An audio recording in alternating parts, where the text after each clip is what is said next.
Excelentíssimo Comandante do Regimento de Comandos, Nelson Fonseca Comandos e Patrícia Mourinho, vai proferir uma alocução alusiva à cerimónia.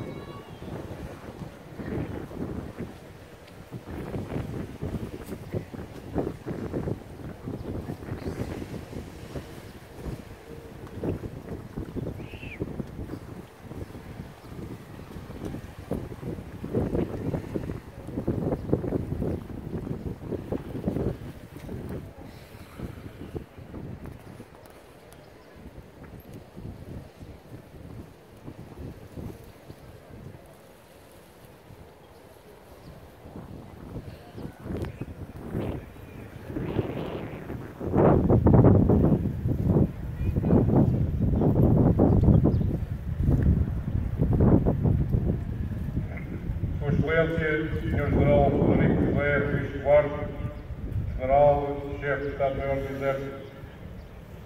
A presença de Vossa Excelência neste dia especial, em cumulativamente com o Dia da Unidade, que comemora os 55 anos da Especialidade de Comando, muito nos motiva, porque, sendo um excelso privilégio, assinala de forma inequívoca a importância que o Comandante do Exército dá às suas tropas de comando. Permito-me partilhar com Vossa Excelência a nossa elevada expectativa do Comando do Exército dedicará a adequada atenção a duas questões que se colocam e considero determinantes para o nosso futuro. A primeira, ao nível do nosso recurso verdadeiramente mais importante, as pessoas, e a óbvia necessidade de manter um fluxo de entradas de pessoal em número suficiente que, no mínimo, compensa as saídas que anualmente ocorrem por razões estatutárias. Todos sabemos que recrutar jovens cidadãos e formá-los como militares de elite sempre foi um desafio exigente, corrente da evolução da própria sociedade e apresenta cada vez mais difícil. Assim, adicionalmente ao nosso objetivo de reduzir as taxas de admissão do curso de comando, o curso poderá implementar a possibilidade de contratos de maior duração para esta tipologia de tropa. A segunda questão, ao nível dos meios tecnologicamente avançados, que necessariamente têm de equipar esta tipologia de forças para fazer equivaler o exigente treino aqui desenvolvido com a vertente tecnológica de equipamento e armamento essencial ao moderno campo de batalha. Usamos a mesma arma há 55 anos. E parte dos nossos equipamentos ainda foram usados nas campanhas ultramarinas. Apesar de sermos a força de primeira intervenção e de cumprirmos as missões mais exigentes e de maior risco das nossas Forças Armadas, continuamos neste âmbito muito aquém do equipamento de outra realidade, inclusive do nosso sistema de força. Meu General-Chefe, aqui, desde há 55 anos, continua a aprender todos os dias o peso, o significado do valor daquela palavra pátria e a avançar do problema de vida das palavras. Em geral, todos têm os seus chefes ou comandantes a mais segura confiança e a mais acrisolada fé. Sua Excelência, Sr. General de Comando António dos Santos Ramalhiano, a presença de uma das mais ilustres figuras da nossa história contemporânea constitui motivo de suprema honra e de subido lustre para qualquer cerimónia militar. No atual enquadramento, em que setores residuais da nossa sociedade voltaram a questionar a existência dos comandos, permita, meu General, que interprete a sua presença nesta cerimónia como uma demonstração de estímulo e de reforço da importância que Vossa Excelência sempre atribuiu às capacidades e competência dos homens que, ostentando as cores deste regimento, escreveram de forma indelével algumas das mais brilhantes páginas do esforço militar português, tendo inclusive, sob o seu esclarecido comando, sido determinantes na asseveração da liberdade e independência da pátria e na consolidação da nossa democracia, assim como na afirmação de Portugal no mundo. Excelentíssimo Sr. General de Comando, João de Almeida Bruno, Excelentíssimo Sr. General de Comando José Manuel da Silva Viegas, Excelentíssimo Sr. General de Comando José Luís Pinto Ramalho, Excelentíssimo Sr. General Carlos António Corval Hernandes Jerónimo. Em ilustre e vasta carreira militar dos Srs. Generais, constituirá sempre uma referência a ser seguida por todos os militares que um dia abraçaram o Código de Comando, pelo que a presença de Vossas Excelências exponencia a importância desta cerimónia. Por isso, meus generais, a nossa mais profunda admiração. Excelentíssimo Sr. Tenente-General Vasco Joaquim da Rocha Vieira, a presença nesta cerimónia com personalidade como Vossa Excelência constitui, per si, motivo de grande honorabilidade e supremo luxo, mas hoje, de facto, assume um particular significado. Iremos formalizar um testemunho de uma consistente identificação e de uma afirmação constante e determinada em palavras e ações dos valores e princípios que são fundamentais.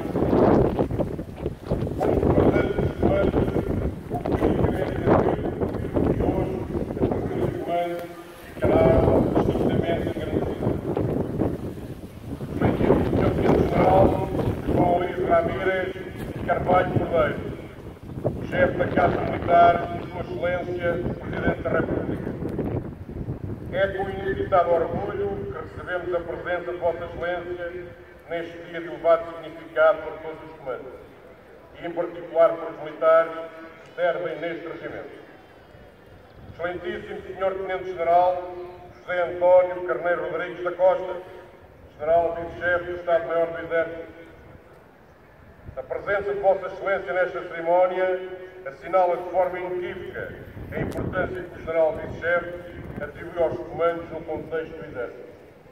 Permita que, na sua pessoa, enderece os mais respeitosos cumprimentos a todos os excelentíssimos senhores oficiais generais que nos honram com a sua presença. Permita ainda que destaque, por referência à cadeia de comando, o excelentíssimo Sr. Tenente-General António Xavier Lobato Faria Menezes, Comandante das Forças Terrestres.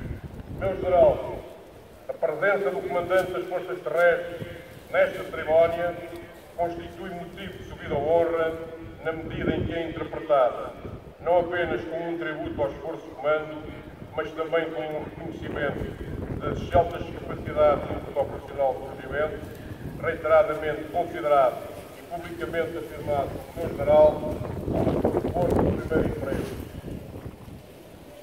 Sendo por definição dos comandos forças vocacionadas para se constituírem como unidade de primeira intervenção em qualquer teatro, particularmente em situações de elevado risco e ou que exijam grande capacidade de sacrifício, saber que o batalhão de comando como força de primeiro emprego, idealmente orientada para os teatros de operações mais eficientes em que as nossas Forças Armadas têm sido empenhadas, constitui um denotado estímulo à nossa determinação em preparar o soldado português no padrão de qualidade e excelência que nos é reconhecido e que nos recusamos a reduzir. Permita, meu General, que realce o excelentíssimo Sr. Coronel Divisionado Pedro Miguel Andrade da Fonseca Lopes, Comandante da Brigada de Reação Rápida em suplência, por todo o apoio que, nas mais variadas e difíceis ocasiões, permanentemente nos manifestou, cuja presença entre nós constitui sempre motivo de elevado regozijo para esta unidade. Excelentíssimos senhores generais de comando e antigos comandantes das unidades de comando, é com a perfeita noção da enorme responsabilidade que Vossa Excelência referiu que, neste momento e nesta parada, vos presto sentido homenagem, pela forma abnegada como ao longo dos anos se constituíram guardiões permanentes e escrupulosos do destino do regimento e da especialidade do comando. Permitam-me, através de vós, homenagear todos aqueles que, ao longo de mais de meio século, cobrindo-se de glória por feitos de arte de excepcional valor, nos campos de batalha de vários continentes, escreveram de forma indelével algumas das mais brilhantes páginas do esforço militar português e, ao ostentarem as insígnias de comando, sempre pugnaram por um objetivo comum: servir Portugal. Deles, destaco sobretudo aqueles que, de forma incógnita, sem a espera da paga ou de recompensas de qualquer natureza, após terem jurado verter o seu sangue na defesa do sol sagrado e dos valores da pátria, sofreram no corpo e na alma o preço de dever cumprido. É a sua memória que se impõe ser hoje honrada e perpetuada, pois, infelizmente, vivemos tempos em que informar se confunde com manipular, justiça com populismo, integridade com oportunismo, lealdade com traição e pátria com interesses pessoais ou corporativos.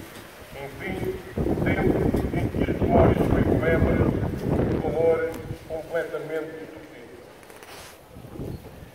Permitam-me ainda, Vossas Excelências, que neste momento o meu pensamento e as minhas palavras se dirijam para quem me precede neste cargo, o Coronel de Infantaria Comando, Luís Filipe Carvalho das Dores Moreira, que nos últimos 3 anos, em tempos extraordinariamente conturbados, presidiu aos destinos do nosso regimento.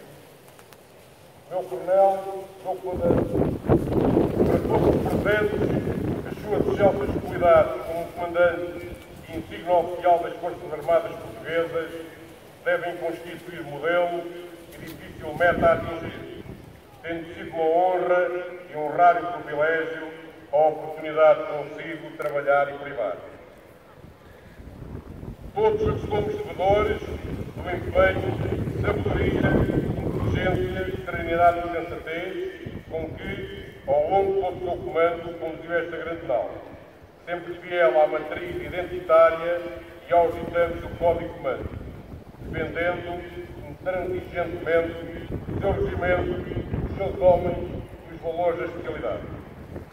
Acredito, meu Coronel, e aqui o afirmo publicamente, com evidente clareza, me revejo nesse património imaterial que, de alguma forma, representa a marca d'água dos seus anos como comandante do Regimento de Comando. E acredito, em segundo lugar, que conservarei essa linha de rumo. Excelentíssimo Sr. Brigadeiro Agostinho Tomás, chefe adjunto da Direção de Forças Especiais, e Excelentíssimo Sr. Brigadeiro Amílcar Cardoso e Capa, comandante da Escola de Formação de Forças Especiais das Forças Armadas Angolanas. Passados mais de 20 anos, desde o início da profusa cooperação bilateral entre Portugal e a República de Angola, coordenada essencial da nossa política externa, convertida em exemplar amizade e cumplicidade, podemos hoje afirmar que, nos fortes laços que nos unem com os comandos portugueses e os comandos angolanos, adicionalmente a uma dimensão de Estado, acresce uma dimensão pessoal em que se juntam respeito, vínculos antigos, forjados durante o período do conflito interno em Angola, e uma grata, fraterna e genuína irmandade conhecida no lusofonia. Excelentíssimas entidades autárquicas, interpretamos o facto de estarem presentes nesta celebração como colar de forma cordial, franca e atenciosa, como sempre se tem relacionado connosco, nas mais variadas atividades e circunstâncias, pelo que saudamos reconhecidamente a presença estimulante e amiga de Vossas Excelências nesta cerimónia.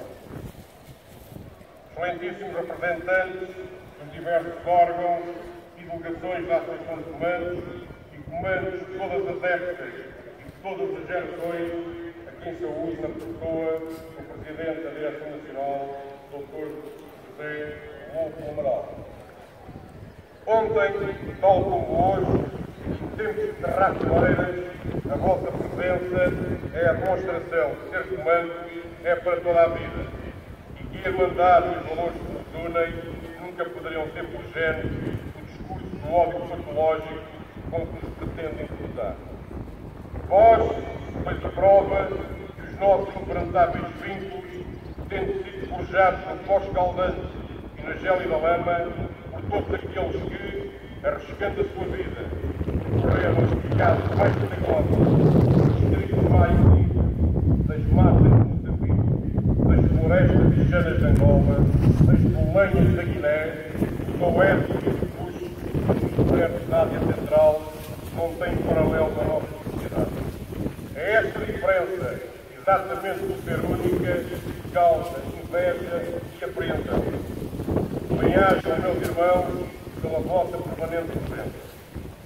Excelentíssimos senhores coronéis de cidade, excelentíssimos coronéis, excelentíssimos senhores comandantes das unidades da Brigada de Reação Rápida, das unidades que apoiaram o movimento de comando, das unidades militares de linhas e das forças de segurança. Excelentíssimos senhores, adidos de defesa e militar, países amigos e aliados. Excelentíssimos senhores comandantes e presidentes da Associação Humanitária dos Bombeiros Voluntários do Cacém. Excelentíssimos familiares dos para nós sempre presentes, Major-General Jaime Neves e Coronel Dante Sicário. Excelentíssimos convidados, minhas senhoras e meus senhores, a comemoração do dia 29 de junho reveste sempre um significado especial. Mormente, quando temos a honra de receber muitos convidados, amigos e camaradas, todos os connosco foram partilhando experiências de vida que a memória não apaga. Bem-ajam hoje pela vossa permanente disponibilidade e incondicional apoio, expressados pela presença e pelos vossos preciosos contributos. Militares e civis servem no regimento de comando. Camaradas, como sabeis, pela excelência e dureza da instrução que nos foi ministrada e pela exigência e rigor dos treinos de rearmamento aqui efetuados, aprendemos a sustentar desafios, a superar limites que talvez pensássemos não serem humanamente possíveis.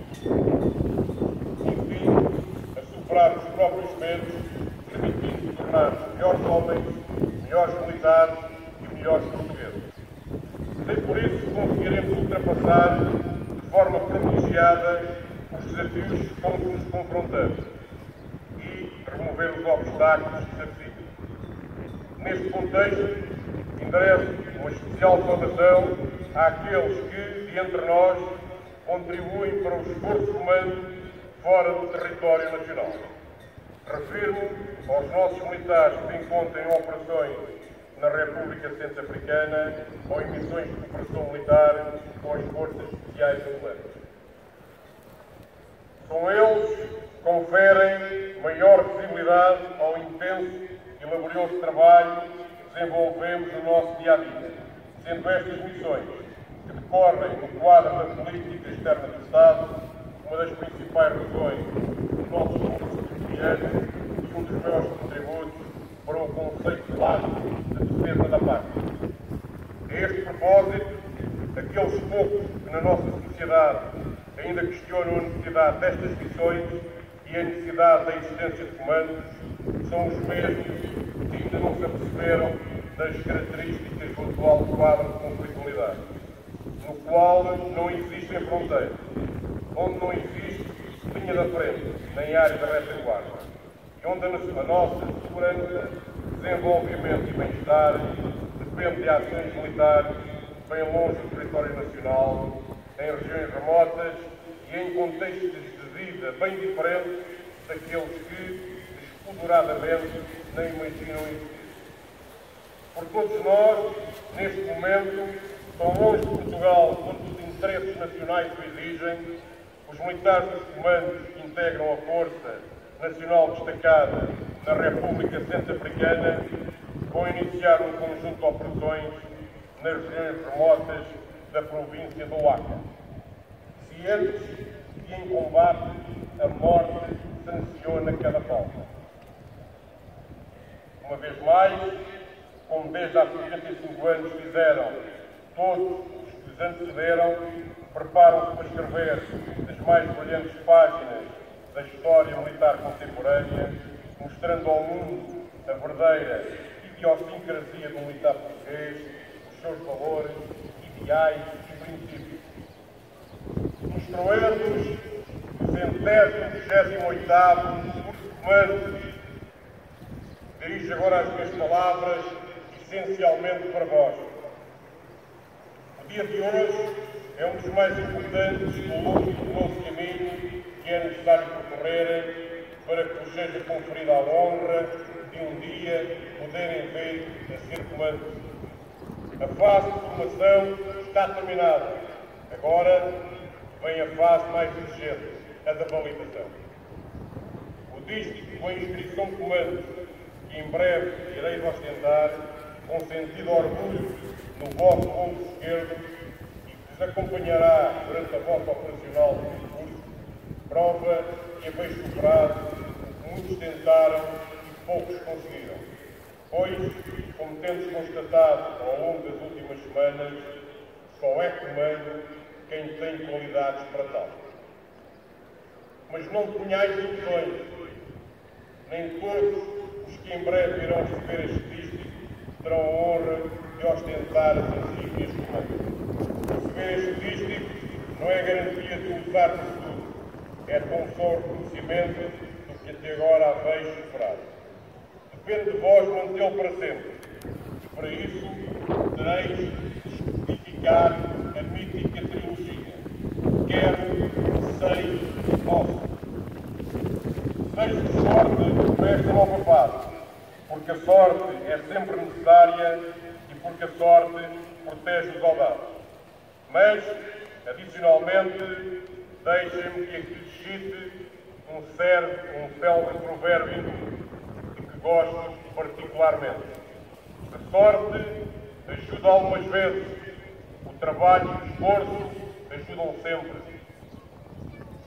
Meu general-chefe, ilustres convidados, cumpre-me neste dia fazer um balanço sucinto do trabalho efetuado nos 3 grandes pilares que caracterizam a atividade do Regimento de Comando: a formação, o treino e a atividade operacional e as missões de interesse público. No que concerne à formação, no último ano, adicionalmente ao 127º e 128º curso de comando, foram ministrados 2 formações gerais comuns de práticas do Exército e um curso de instrutores de combate, tendo frequentado estas formações um total de 219 militares. Adicionalmente, o Regimento de Comando teve a responsabilidade de ministrar formação nas áreas de tiro de combate e terrorismo de combate a todos os elementos nacionais destacados dos 3 ramos das Forças Armadas. Ainda no âmbito da formação, tem necessariamente de ser relevado todo o trabalho desenvolvido, conjuntamente com as múltiplas estruturas do Exército e da sociedade civil, designadamente a Universidade do Porto, tendendo a mitigar ou eliminar os fatores de risco associados aos recursos de comando, onde as exigências psicomotoras são extremas, assim como a participação em projetos de investigação e desenvolvimento visando a obtenção e medição de todos os dados psicofisiológicos que permitam o diagnóstico precoce de eventuais estados de emergência médica. Estou certo que, em conjunto, saberemos superar mais destes desafios. Portanto, tenho por adquirido que a fórmula de sucesso iniciada com o atual curso é a garantia para acreditar que todas as dificuldades serão seguramente ultrapassadas. Mas, apesar de todas as evoluções, presentes e futuras, devemos, no entanto, estar todos cientes que o risco inerente a transformar cidadãos comuns em combatentes de elite sempre existiu e continuará a existir, sendo indissociável da constitucionalidade. No que concerne à atividade operacional, o último ano foi extraordinariamente intenso. Os feitos deste ano, o Regimento de Comando com as Forças Gerais destacadas, oportunidades empenhadas como Quick Reaction Force no teatro de operações de reconhecimento africano. Adicionalmente, foi um comando constituído até dezembro de 2006 como componente terrestre da Força de Reação Imediata, visando a evolução de cidadãos nacionais de países e áreas do país com conflito. Complementarmente, cumprimos diariamente o fim essencial ligado a dando todo o nosso apoio a iniciativas e projetos provenientes da sociedade civil e levando a cabo as designadas outras missões de interesse público, nomeadamente no patrulhamento e vigilância das áreas florestais do Parque Natural de Sintra-Cascais e no apoio ao combate do flagelo dos incêndios florestais nos termos que a lei prevê. Mas, quando pensamos em tudo o que aconteceu no último ano, raras vezes a memória não nos leva para os trágicos acontecimentos ocorridos no decurso do 127º curso comando, pelo que, apesar de todo o nosso júbilo inerente ao dia de hoje, a nossa frontalidade e a nossa camaradagem não nos permitem esquecer, nem tampouco deixar de tocar o Furriel Abreu e o soldado Silva, que, durante longos e trabalhosos dias, trilharam este nosso caminho, com o sonho de serem comandos. Correndo o risco que os meus singelos comentários sejam suscetíveis de agredirem sensibilidades e consciências, considero que honrar e perpetuar a memória destes dois nossos camaradas, e nenhum comandante se esquece dos que tombaram sob o seu comando, nada tem a ver com sentimentos sociais condicionados por exageros mediáticos, construídos por órgãos de comunicação social que se confundem com serviços de propaganda, criando percepções construídas na emoção e na desinformação, através de supostas verdades fabricadas pela repetição, que não são mais os novos mitos sem qualquer consciência racional. Atentos ao regular funcionamento das instituições da República, estamos abertos ao permanente escrutínio dos portugueses que servimos, quem damos a vida, estaremos sempre contas ao país e em nome de quem a justiça deve ser efetivamente feita. Mas não aceitamos a indignidade, nem o desrespeito, nem a desobediência pelas regras da disciplina e da honra. E não podemos esquecer nunca que a condenação prévia em praça pública de alguém inocente constitui o absoluto da ofensa à dignidade da pessoa humana, contrariando os valores e os princípios éticos da nação que nos orgulhamos de ser. Meu general, comandante do Exército, neste que é o tempo que não escolhemos, mas que nos escolheu a nós para o vivermos, mais do que fixar metas e promulgar diretivas, entendo que é preciso saber gerir expectativas e os múltiplos e cíclicos estados de alma de todos os nossos subordinados. Num dia-a-dia de trabalho, rigor, coesão, lealdade e camaradagem, transformando a fraqueza em força e a adversidade em razão de esperança. É este o meu propósito. Um velho provérbio oriental lembra que, quando o vento sopra forte, há quem levante muros e há quem construa muitos ventos. Há atitude defensiva de quem apenas constrói muros para se proteger e acoitar. Asseguro-lhe, meu general, que neste regimento preferimos a inspiração que o vento como energia.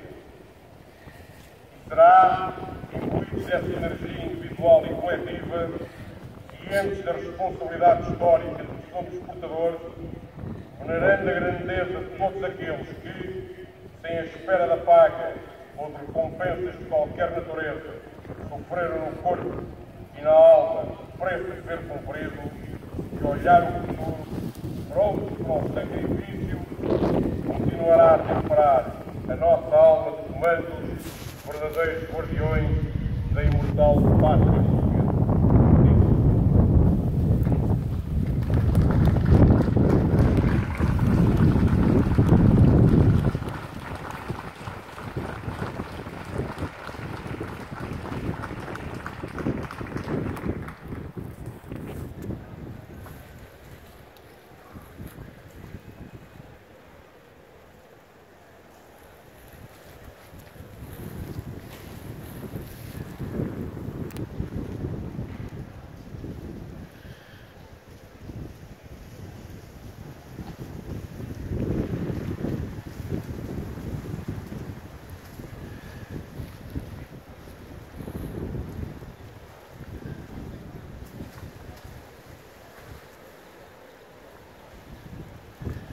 Sua Excelência, o Chefe de Estado-Maior do Exército, o General Filipe José Bispo Duarte, vai proferir uma alocução alusiva à cerimónia.